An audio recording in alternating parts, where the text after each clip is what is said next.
आज आपल्या सगळ्यांच्या समोर एक अत्यंत महत्त्वाची माहिती मला आपल्या माध्यमातून राज्यासमोर पोचवायची आहे। माझ्या हातात कोर्टामध्ये 4 मार्च 2024चं एक ॲप्लिकेशन माझ्याकडे आहे। हे ॲप्लिकेशन डॉक्टर स्वप्ना पाटकरनी केलेलं आहे आणि या ॲप्लिकेशनमध्ये तिने अतिशय काही गंभीर बाबी उल्लेख केलेले आहेत आणि ज्याचा थेट संबंध खासदार संजय राजाराम राऊत बरोबर आहेत। हे ॲप्लिकेशन कोर्टामध्ये देण्याचं कारण म्हणजे कोर्टामध्ये एक जी पोलीस केस म्हणजे कोर्टामध्ये जी एक केस सुरू आहे, जी case number PW-71005009/2019 Vakola police station versus Venkatesh Mariyappan Uppar, ही जी काही केस आज कोर्टामध्ये सुरू आहे, ह्याची चौकशी सुरू आहे। या व्यंकटेश उप्परची थोडी पार्श्वभूमी अशी आहे की हा स्टार सिक्युरिटीचा स्टाफ आहे आणि मिळालेल्या माहिती अनुसार या व्यंकटेश उप्परला डॉक्टर स्वप्ना पाटकरवर लक्ष ठेवण्यासाठी ती कुठे जाते, कोणाला भेटते, काय करते, ह्या सगळ्या गोष्टी करण्यासाठी ह्याला जबाबदारी दिली गेली होती। आणि जेव्हा डॉक्टर स्वप्ना पाटकरनी ह्या बाबतीमध्ये वकोला पोलीस स्टेशनला तक्रार केली, तेव्हा वकोला पोलीस स्टेशनने ह्याला पकडलं पण आणि ह्याच्या बॅगमध्ये डॉक्टर स्वप्ना पाटकरचे फोटोग्राफ, तिच्या बाबतीचे काही चॅट, त्या कुठे बसतात, त्या कुठे उठतात, ह्या सगळ्या बाबतीची सगळी माहिती ही त्याच्या बॅगमध्ये सापडली गेली। त्यांनी ॲप्लिकेशनमध्ये सरळ लिहिलेलं आहे डॉक्टर स्वप्ना पाटकरनी की संजय राजाराम राऊत ह्याला गायब केलेला आहे, कारण का आता ही केस अशा पोझिशनवर येऊन थांबली आहे की जिथे ह्याची क्रॉस एक्झामिनेशन होणार होती व्यंकटेश उप्परची, आणि क्रॉस एक्झामिनेशनच्या टायमापासून गेल्या 4 ते 5 तारखापर्यंत तो कोर्टामध्ये हजरच होत नाहीये, येतच नाहीये। जेव्हा एवढा महत्त्वाचा टप्पा त्या केसमध्ये आलेला होता, तेव्हाच हा व्यंकटेश उप्पर गायब झालेला आहे। तिने ॲप्लिकेशनमध्ये कोर्टामध्ये स्पष्ट मागणी केलेली आहे डॉक्टर स्वप्ना पाटकरनी की ह्याच्या विरुद्ध एकतर तुम्ही नॉन बेलेबल वॉरंट काढा, कारण का वारंवार कोर्टाने बोलवल्यानंतर पण हा येत नाहीये, आणि तिने थेट तिच्या ॲप्लिकेशनमध्ये उल्लेख केलेला आहे की ह्याला खासदार संजय राजाराम राऊतनी मारून टाकला असेल, ह्याचा मनसुख हिरेन, दिशा सालियान, संजय म्हणजे आपला सुशांत सिंग राजपूत ह्याची होण्याची शक्यता आहे, म्हणून ह्याच्या सुरक्षेची काळजी राज्य सरकारने घ्यावी असं ह्या ॲप्लिकेशनमध्ये सरळ स्पष्ट केलेलं आहे। आता ह्या संजय राजाराम राऊतनी जे राज्यभर मोठा कायदा आणि सुव्यवस्था आणि आमचे देवेंद्र फडणवीस साहेब यांचे गृह खातं आणि मग मटका जुगार कसा राज्यामध्ये सुरू आहे, महिलांवर कसा अत्याचार होतोय, गुंडांची कसा राज्य आहे, सर्वात मोठा गुंड हा मैत्री बंगल्यामध्ये भांडूपमध्येच राहतोय असं हे सरळ स्पष्ट होत आहे. मग संजय राजाराम राऊतनी आता उत्तर द्यावं की ह्या डॉक्टर सपना पाटकरच्या ऍप्लिकेशन प्रमाणे या व्यंकटेश उपरचं नेमकं काय झालं, तो कुठे आहे. संजय राजाराम राऊतच्या बोलण्यावरून तो अगर डॉक्टर सपना पाटकरचा पाठलाग करत होता, मग कोर्टामध्ये जेव्हा क्रॉस एक्झामिनेशनची वेळ आली तेव्हा 4 ते 5 तारखापासून तो काय येत नाहीये. त्याचा मनसुख हिरेन, सुशांत सिंग राजपूत, दिशा सालियन केलेला आहे का, या सगळ्याची माहिती संजय राजाराम राऊतनी आता पत्रकार परिषदेमध्ये द्यावी. रोज सकाळी किंवा दिवसा 1 काय 2 3दा थोबाड उघडतो ना पत्रकारांच्या समोर, तर व्यंकटेश उप्पर नेमकं कुठे आहे, व्यंकटेश उप्परला कोणी गायब केलं, ह्याचं उत्तर संजय राजाराम राऊतनी आता द्यावं. एका बाजूला स्वतःच्या अंगावर हल्ले करून घ्यायचे स्वतःच्या लोकांकडून आणि मग पोलीस प्रोटेक्शन मागायचं, दुसऱ्या बाजूला अशा लोकांना गायब करण्याचे प्रकार. या व्यंकटेश उप्पर आज जिवंत आहे का मेलाय हेही आम्हाला माहित नाही.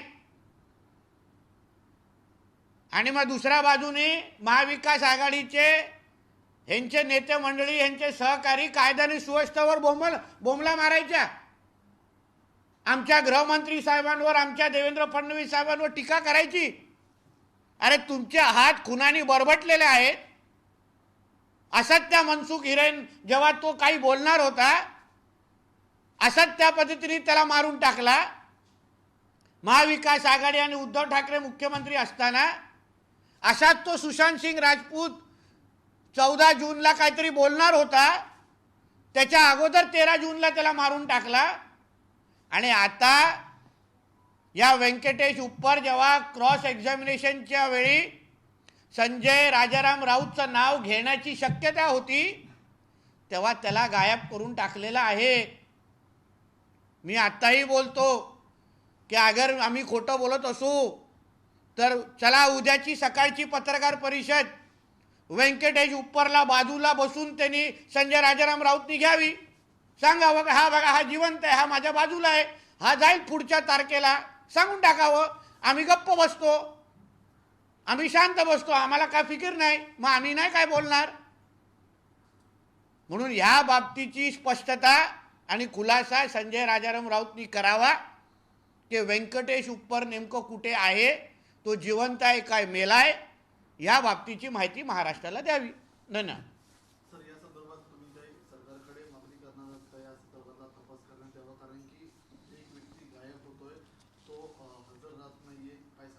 मी माननीय गृहमंत्री साहेबांना या बाबतीमध्ये निश्चित पद्धतीने पत्र लिहिणार आहे. येणाऱ्या जूनचं पण अधिवेशन आहे, अधिवेशनात पण हा प्रश्न घेणार आहे. कारण का एका बाजूला आमच्या गृहमंत्रालयावर, आमच्या कायदा आणि सुव्यवस्थेवर बोंबलत बसायचं, टीका टिप्पणी करत बसायची, आमच्या देवेंद्र फडणवीस साहेबांवर वैयक्तिक हल्ले करायचे, आणि दुसऱ्या बाजूला या अशा पद्धतीने माणसांना गायब करायचं.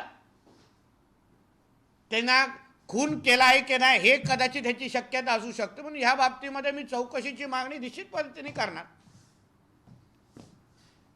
एक राजकीय प्रश्न विचारायचा होता. विनायक राऊतांनी आता स्टेटमेंट दिलंय की नारायण राणेंची पराभवाची हॅट्रिक होणार आणि माझी विजयाची हॅट्रिक होणार आहे. हा माझा जो विजय असेल तो ऐतिहासिक असा असेल. ठीक आहे ना, घोडा मैदान जास्त लांब नाही आहे. आता ह्याबद्दल मला काय उत्तर द्यायचं नाही. आम्ही कृतीतून 4 जूनला उत्तर देऊ. उमेदवार पहिला निश्चित होऊन दे. महायुतीचा उमेदवार जो पण असेल तो त्या जागी लढेल आणि 4 जूनला इथे त्यांच्या तोंड वाजवण्यापेक्षा, कारण का हे जे काही महाशय आहेत ज्यांना तुम्ही विनायक राऊत म्हणतात, जे आमच्या रत्नागिरी सिंधुदुर्ग खासदारकीला लागलेला एक कलंक आहे, ते टीका टिप्पणी पलीकडे त्यांनी काही केलेलं नाही गेल्या 10 वर्षामध्ये. म्हणून मी त्यांना सांगेन की चला ह्या वेळची निवडणूक ह्या विकासावर लढू. एका बाजूनी मोदी साहेबांच्या माध्यमातून आणि आमच्या भारतीय जनता पक्ष आणि महायुतीच्या सरकारच्या माध्यमातून केलेला विकास, आणि दुसऱ्या बाजूनी विनायक राऊतांनी गेली 10 वर्षे लावलेले दिवे यावर चर्चा करू, म्हणून ह्याचं उत्तर 4 जूनला मिळेल आणि आम्ही देऊच.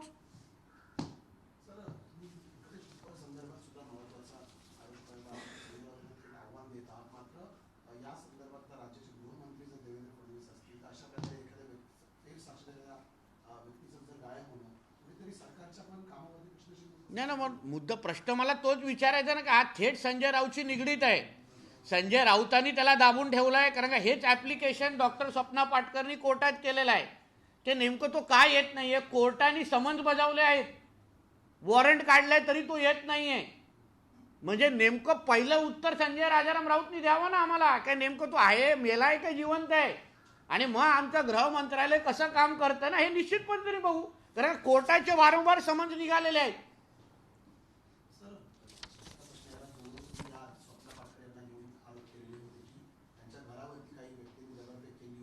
ते पण संजय राऊतशीच निगडीत होते. पण मग जर एखाद्या महिला डॉक्टरवरती अशा प्रकारे दगडफेक होत असेल, ते तक्रार केल्यानंतर तो आरोपीच गायब होत असेल, तर कुठेतरी पोलीस तपासावरती पण संशय व्यक्त होत नाही. नाही ना, कारण का पोलीस आपला तपास करत आहे, पोलिसांनी व्यवस्थित पद्धतीने आपला रिपोर्ट दिला म्हणून तर कोर्टामध्ये ही केस चालू आहे.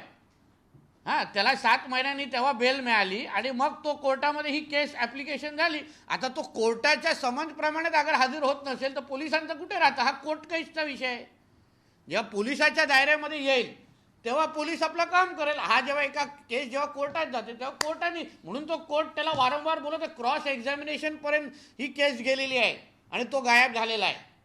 असाच मनसुख हिरेनचा विषय झालेला, असाच सुशांत सिंग राजपूतचा विषय झालेला, दिशा साल्यांसंदर्भात. म्हणून आता ह्या व्यंकटेश उपरचं पण मनसुख हिरेन आणि सुशांत सिंग राजपूत झालं नाही का, हाच तर प्रश्न मला विचारायचा आहे. आणि मग पुढे आमचे पोलीस आणि आमचं गृह खातं काय करतं हे तुम्हाला दिसेल. आणि राऊतांना मग आमच्या राज्याचं गृह खातं किती सक्षम आहे हे आता दाखवण्याची संधी आम्हाला आलेली आहे. आहे, दिसेल, त्याच्यामध्ये चांगल्या चौकशी चालू आहे, खूप लोकांच्या साक्ष घेतले गेलेलं आहे, त्या बाबतीची माहिती आम्हाला चांगल्या पद्धतीने आहे. पण ती केस एवढी मोठी असल्यामुळे योग्य वेळी त्याची सगळी माहिती बाहेर येईल आणि मग खूप लोकांची दुकानं कशी बंद होतात ते बघा, मग कसे बाहेरगावचे दौरे पण बंद होतात तर बघा. कारण का मग एकच तिकीट निघणार, Kalanagar to Arthur road. Uddhav Thackeray एकीकडे महाराष्ट्रातल्या वेगवेगळ्या भागामध्ये दौरे करतात, दुसरीकडे त्यांच्याच पक्षातले जे नगरसेवक आहेत, आमदार आहेत, ते त्यांना बाय बाय म्हणत शिंदे गटात प्रवेश करतायत, इतरत्र जात आहेत. पक्षाला लागलेली जी गळती आहे ही अत्यंत निर्णायक ठरेल येत्या काही काळामध्ये. बघा, शेवटी नेतृत्वावर अगर अविश्वास असेल तेव्हाच हे निवडून गेलेले लोकप्रतिनिधी नगरसेवक दुसऱ्या नेतृत्वाकडे जातात. आज ज्या पद्धतीने उद्धव ठाकरे सगळीकडे बोलून फक्त तोंडातून गरळ ओकतायत, कुठेही विकासात्मक काही बोलत नाही आहेत, कुठेही आपण मुख्यमंत्री असताना काय केलं ह्याबद्दल बोलत नाही आहे, नुसतं मोदी साहेब शहासाहेबांना शिव्या घालणं, देवेंद्र फडणवीस साहेबांना वैयक्तिक टीका करणं आणि भारतीय जनता पक्षावर आणि शिंदे साहेबांवर बोलणं, बाकी त्याच्याकडे आहे काय.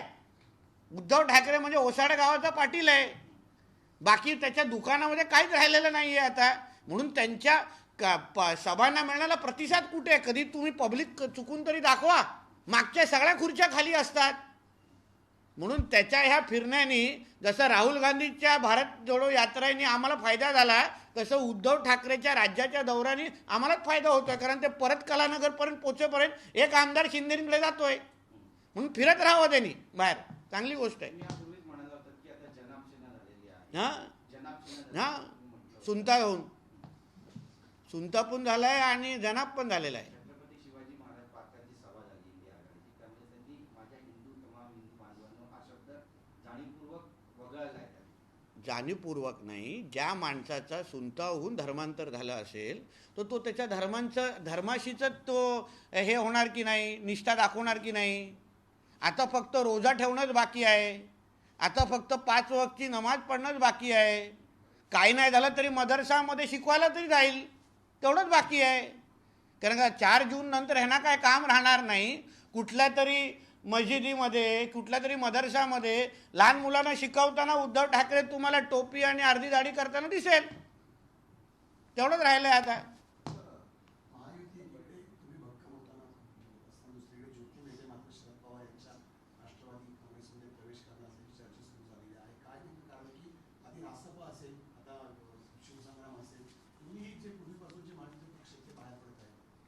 बघा, मेटे साहेबांचे आणि आमच्या फडणवीस साहेब असो, मुंडे साहेबांचे अत्यंत जवळीक संबंध होते, अतिशय चांगले आणि जवळचे संबंध होते. मराठा आरक्षणासाठी जो काय लढा मेटे साहेबांनी दिला त्याला कोणच त्याला चॅलेंज करू शकत नाही. आता त्यांच्यानंतर अगर वेगवेगळ्या भूमिका अगर घेतल्या जात असतील तर मग त्याच्यावर कोणाचं नियंत्रण नाही ना. कारण काय, जेवढी काळजी सन्मान्य मेटे साहेबांची भारतीय जनता पक्षाने आमच्या देवेंद्र फडणवीस साहेबांनी घेतली ना, तेवढी कोणीच घेतली नाही. म्हणून ज्यांनी आपल्या पूर्ण कारकिर्दीमध्ये कधीच मराठा आरक्षण दिलं नाही त्यांच्याबरोबर त्यांच्या घरच्या लोकांनी जायचं का, हे शेवटी मेटेंच्या घरच्या लोकांनी विचार करायला पाहिजे. मेटे साहेबांनी पूर्ण आयुष्यामध्ये मराठा आरक्षणासाठी संघर्ष केला, मराठा आरक्षण मिळवण्यासाठी दिवस रात्र एक केलं. आणि ज्या पवार साहेबांनी आत्तापर्यंत मराठा आरक्षणाला विरोधच केला, असंख्य स्टेटमेंट आहे त्यांच्या कारकिर्दीमध्ये कधी मराठा आरक्षण दिलं गेलं नाही. पण देवेंद्रजींच्या कारकिर्दीमध्ये, भारतीय जनता पक्षाच्या कारकिर्दीमध्ये मराठा आरक्षण दिलं गेलं. मग अशा वेळी मेटे साहेबांच्या कुटुंबियांनी आरक्षण विरोधी लोकांच्या पक्षामध्ये जायचं का, याबद्दल त्यांनी विचार करायला हवा. कारण काय, समाज उघड्या डोळ्यांनी पाहतोय. उद्धव ठाकरेंनी काल भाजपवरती गंभीर आरोप केलेले आहेत. त्यांचं म्हणणं आहे की माझ्या झोपडपट्टीच्या कार्यकर्त्याच्या घरी सुद्धा आता ईडी जात आहे, मात्र आमचं सरकार आलं तर तुम्हाला पळायलाही जागा नाही. नाही, तुम्हाला पळायला जागा नाही की तुमची जी लंडनची तिकीट काढून ठेवलेली ती पहिली दाखवा. आणि तुमचं सरकार कधी येणारच नाही आहे, अपघाताने पण आता येणार नाही आहे. म्हणून या सुख्या धमक्या तुम्ही आणि तुमचा जो कामगार देतोय ना, त्याला कोण भीक घालत नाही आहे. म्हणून फक्त तुमच्या घरचे तरी तुमच्याशी घाबरतात का हे तरी बघा जरा. दोन्ही मुलं पण घाबरत नाहीत, मी आजकाल ऐकलंय. फाट्यावर मारून लंडनला पळून जातात लगेच, सुख्या धमक्या. बोले.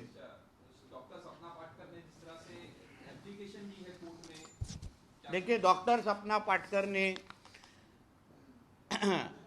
4 मार्च 2024 को एक एप्लीकेशन दिया है जिसने उसमें स्पष्ट लिखा है कि ये जो वेंकटेश उप्पर नाम के जो व्यक्ति है, जो उनके ऊपर नज़र रखने के लिए संजय राजाराम राउत ने रखे थे, हायर किया था, वो स्टार सिक्योरिटी के स्टाफ है. और इनको जब भी पुलिस ने पकड़ा तभी वेंकटेश उप्पर के बैग में सपना पाटकर जी के फोटोग्राफ और उनके सारी इंफॉर्मेशन उसके बैग में मिली. पुलिस ने अरेस्ट किया, उसको बेल भी मिला. फिर उसके अगेंस्ट सपना पाटकर, तभी जब बेल मिला तभी महाविकास आघाड़ी की सरकार थी. फिर सपना पाटकर जी गए कोर्ट में, और कोर्ट में अभी जब वो केस चालू थी 4 तारीख से, और अभी ऐसी सिचुएशन आ गई थी जब भी उनका क्रॉस एग्जामिनेशन होने वाला था, किसका, वेंकटेश उप्पर जी का. पिछले 3-4 तारीख से वो गायब है, आ ही नहीं रहे. कोर्ट बार बार समन भेज रहा है तो भी ये आ नहीं रहे, कोर्ट कांटेक्ट कर रहा है तो भी आ नहीं रहे. इसलिए डॉक्टर सपना पाटकर जी ने ये एक एप्लीकेशन कोर्ट में भेजा है. उसमें उन्होंने मांग की है कि कोर्ट ने उनके ऊपर नॉन अवेलेबल वारंट निकालना चाहिए. एक दूसरा, वेंकटेश उप्पर जिंदा है या मर गए, इसकी भी इंफॉर्मेशन निकालनी चाहिए. क्योंकि उसने स्पष्ट अपने एप्लीकेशन में लिखा है, जो मैं आपको जानबूझ के पढ़ के दिखाऊंगा. द कंसर्न पुलिस स्टेशन में kindly be directed to take necessary precautionary measures to secure the presence of the accuse in the backdrop of live threats from mister Sanjay Raut, member of parliament. ये उसने एप्लीकेशन, कोर्ट के application में लिखा है, direct Sanjay Rajaram Raut का नाम लेके. तो हमको ऐसा सवाल अभी शक आ रहा है कि वेंकटेश उप्पर का मनसुख हिरेन और सुशांत सिंह राजपूत तो ये लोग ने किया नहीं ना, क्योंकि इसी तरीके से मनसुख हिरेन महाविकास आघाड़ी के सरकार होने के वक्त इंफॉर्मेशन देने वाले थे, उनका खून हो गया. सुशांत सिंह राजपूत 14 जून को हम लोग ने सुना कि वो प्रेस कॉन्फ्रेंस लेके दिशा सालियान के मर्डर के बारे में इंफॉर्मेशन देने वाले थे. 13 जून को उनकी मर्डर हो गई. तो अभी ये वेंकटेश उप्पर नाम का आदमी ये जिंदा है क्या मर गया है? संजय राउत ने उसको मार तो नहीं दिया, ऐसा एप्लीकेशन उन्होंने कोर्ट में दिया है. तो इस एप्लीकेशन के मुताबिक जो संजय राजाराम राउत दिन भर हमारे होम मिनिस्ट्री पे, हमारे होम मिनिस्टर देवेंद्र फडणवीस जी पे, महाराष्ट्र के लॉ एंड ऑर्डर पे बार बार बोलते रहते हैं। उस संजय राजाराम राउत ने अभी जवाब देना चाहिए कि ये वेंकटेश ऊपर कहाँ है, जिंदा है क्या मर गया है। चलो कल का जो उनका प्रेस कॉन्फ्रेंस है, ये वेंकटेश ऊपर को लेके वो बाजू में बिठा के उन्होंने करना चाहिए कि चलो ये आदमी जिंदा है, नीतीश राणे झूठ बोल रहा है, ये जल्दी ही अगले कोर्ट के तारीख में चला जाएगा, बोल देना चाहिए। क्रॉस एग्जामिनेशन के लिए चले जाना चाहिए।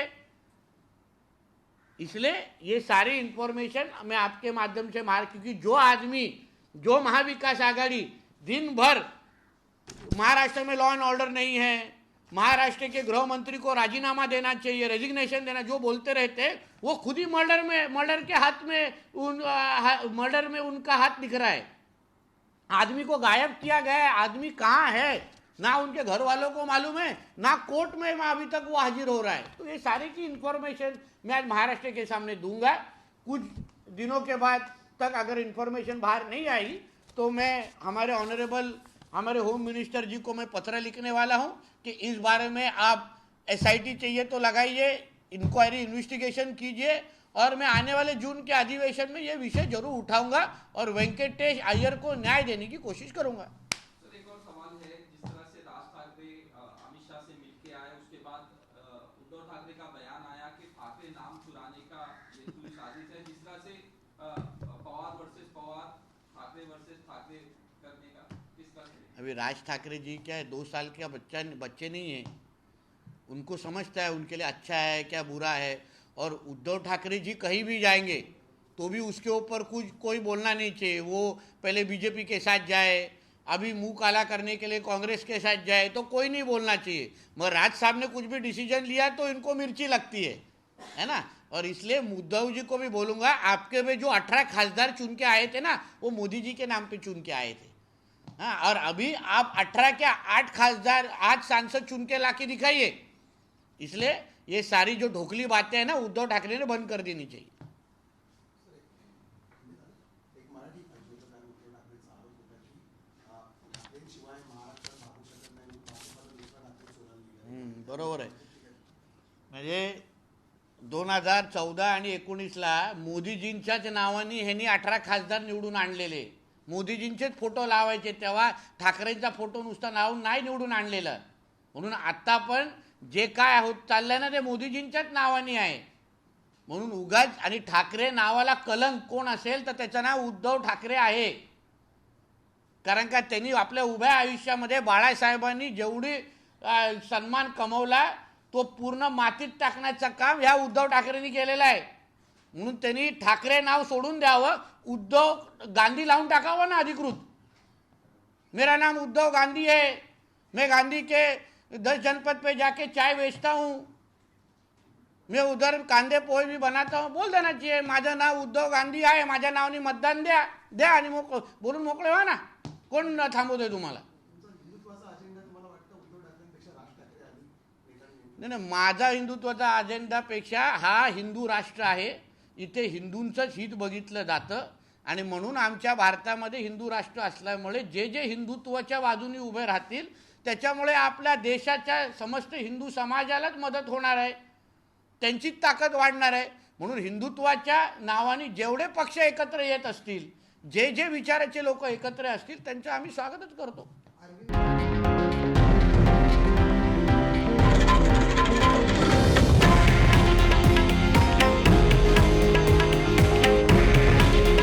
हे आहे देशातील नंबर 1 न्यूज नेटवर्क आणि आपण पाहत आहात TV9 मराठी. काळजी तुमची, हित महाराष्ट्राचं.